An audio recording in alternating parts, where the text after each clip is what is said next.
Hey guys, my name's Jason and I wanted to give you guys a look at the pre-production model of the EcoFlow Wave because there's so much hype out there, and because there is a pre-order price that's much lower, I wanted to give you guys a look at it so that you're not stuck waiting until after pre-production when the price goes up. I've seen like 2 or 3 videos online about this, but I haven't seen any of them that actually have the battery with it.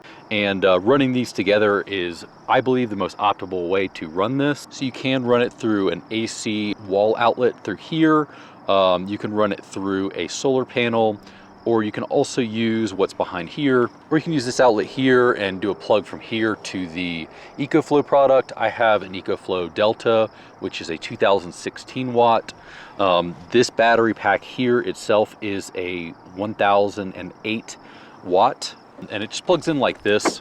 It actually is a really nice design. I really like it. You can, remove it. You can, pretty easily remove it by just sliding that out and taking this off. But we'll likely be keeping this on here most of the time, just because I think this is the best setup for the Wave.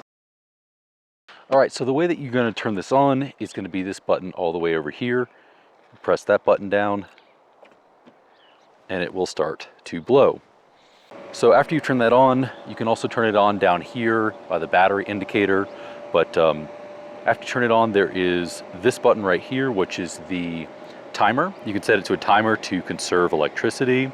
There's also your temperature right here, which will go down to 60 is the lowest and 86 is the highest. That is Fahrenheit. If you want to change it to Celsius, you just press and hold that.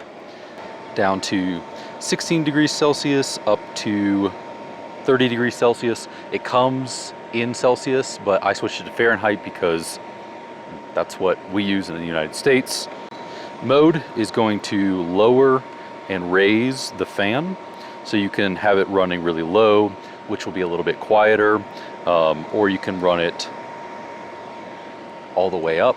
It takes a few seconds to catch up, but it eventually does get there. So these are the main functions here. So I have been using this, and it will indicate down here that there is 3 hours left. It will go up a little bit here and there. It'll just let you know, because the compressor is going to be working up and down to maintain a certain temperature. So this will fluctuate a little bit. That is the same way that an AC works in a house. It basically will go up and down. You'll sometimes hear it kick on and then it'll go down. It actually is in the 60s right now, but I will show you in a second that in a tent or inside your vehicle, even in the 60s, it can still be very warm. Now, I live in Colorado, so it takes a little while for it to get super warm out, but by the time it gets into the 90s, I will be super glad that I have this. But I will show you in a second that even in the 60s, 70s, 80s, it can get up to 100, 120 degrees inside the tent, especially if the top is black and it's in the sun. I know a lot of my subscribers are actually from Texas, so if you live in Texas, I would consider this pretty much a must-have, unless you've just grown to deal with the sweat. So essentially there are 2 ways of running this. You can either use the rear shroud, which will be if you're going to put this inside the tent and exhaust everything out, as well as the intake, or you can use the front shroud and put this outside your tent and run the vent up. Now, I have a diesel heater and I run it like that, where I have it coming into my tent, but I want to try this up inside the tent because I believe that'll be a little bit more efficient. So the way you're going to do the rear one is going to attach right here. It will go here in the bottom and then go over this, which is a really nice way of going, and then it'll come up here.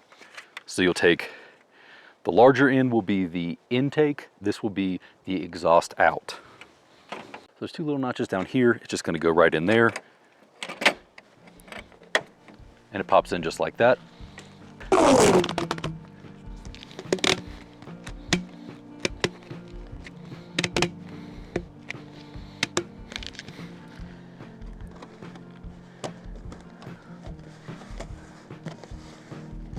And this one right here will be your exhaust, as this one is the intake.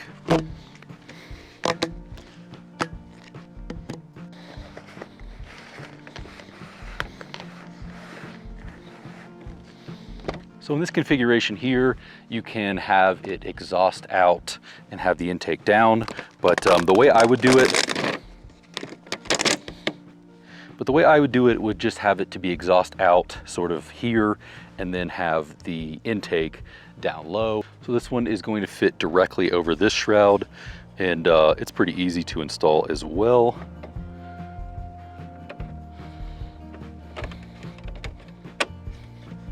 Fits on just like that. Take the small one here and screw that in there. So you can either have it like this, or you can run it into your tent like that and have it outside of the tent. So I haven't really seen this talked about much, but this can actually be screwed in there.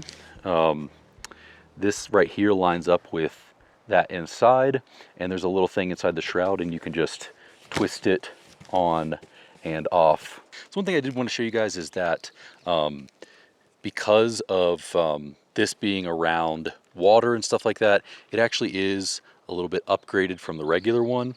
So this right here is the cord that comes with the regular EcoFlow. It's this connector right here, but this one doesn't have that. The only difference between that one and this one is that it has this upgraded one, so this is the same plug. A really cool thing that I like about EcoFlow is they have a really nice app. So my Delta Max is not connected right now, but this is because it's on. So I will go into screen record mode and show you guys kind of what's happening here. So basically we will click on this. You can turn the fan up. You can turn it down. You'll have a cooling mode. You hear the AC kicking on now. So now we're back on fan.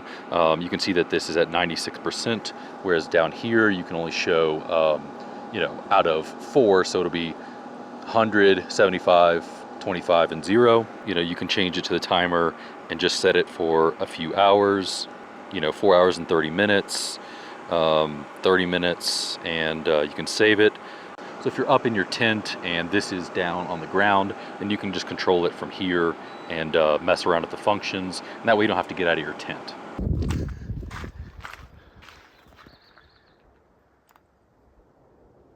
"109 degrees. Let's go ahead and see what it's like inside. The back of the tent is 108 degrees right now when it's in the 60s outside. The mattress, 102. 90 degrees, and up here on the top we've got 120, 119 degrees, 117. Yeah, it is pretty hot in here. For only being in the 60s outside, it's very, very hot in here actually. Now this is a huge tent. I will put the square footage up here once I figure that out. I don't know it off the top of my head, but it is a pretty big space. So for me, I'm probably going to put the AC here or here. I haven't decided yet. But if you have a small tent and you can't fit it inside, then you can likely just put it, like if you have an annex or if you have a ground tent, or if you want to build yourself a longer thing to run it in here, you could do that. Especially if you have like a roof rack off the front, you could set the EcoFlow Wave there and run it into your tent, and that would save some space for you if you have a small tent. It is pretty hot in here. I am sweating already just being in here.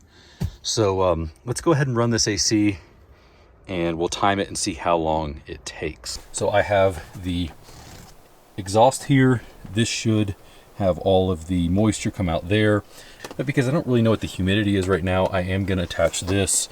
You do want this going not like up like this, because water could pool here. The unit will shut off if that happens, but it's best to keep this as flat as you possibly can. This will be the intake here. Now, luckily it's not like the diesel heater, so the exhaust that comes out of here is just moisture. On my diesel heater, when it comes out, it's actual diesel exhaust. So this is much better to have these near each other, whereas on my diesel heater you didn't really want those near each other. So I'm going to close this back up, let this get back up to temperature again, and then we'll crank it on and see how long it takes to get to, let's say, 70 degrees in there.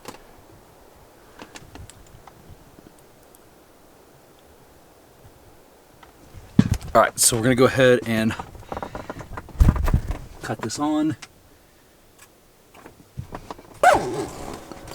So we're gonna close that up, and then we're gonna actually change it in the app. All right, so we are going to turn the fan up. We have cut down to 60, so it is now 153. So we'll see how long it takes to get cool in there. So it is 156, and we're already getting readings on the back there of 70 degrees. Here on the ground, we're getting 72 on the mattress there. 71. Now that was like 100 something degrees before when we filmed this, and that was only, I don't actually know exactly how long that was, but it already got cool in there very quickly. So I'm gonna keep running it and see if we can get it down to like 60 something in there. That would be pretty crazy. Honestly, a little overkill, but let's just see if we can do it. So yeah, it is now 2:14 and the temperature in here is 50. Now I wouldn't run this like this full blast the whole time, but I just wanted to see how low the temperature would get. But 50 degrees is cooler than I would really want it to be in here. So I would probably run it at like a medium mode and conserve a lot more battery. But like I said, I will put the square footage right here because I don't know it off the top of my head. But yeah, it's a pretty big tent. This is going to run about 460 watts directly out of the wall. It will run about 410 when it is plugged in. So this will use about 410 watts when you're running it from the battery. Now it will fluctuate because the way this compressor works is it will try to keep it at a certain temperature, so it will go up and down. But if you're running this in a small room or something like that, then you'll be pulling about 460, sometimes up to 500, and sometimes as low as 400. So one thing that EcoFlow does is they've kind of created a whole like ecosystem of products that all will work with each other. So like I said before, this will plug into my EcoFlow Delta Max, and it will work off of that, which is a 2016 watt. This is a 1008 watt. Underneath there. So if this does die, I can run it off that EcoFlow Delta. And if you have the EcoFlow Delta Pro, which is the biggest one, that one will run for 12 hours on full blast with the AC.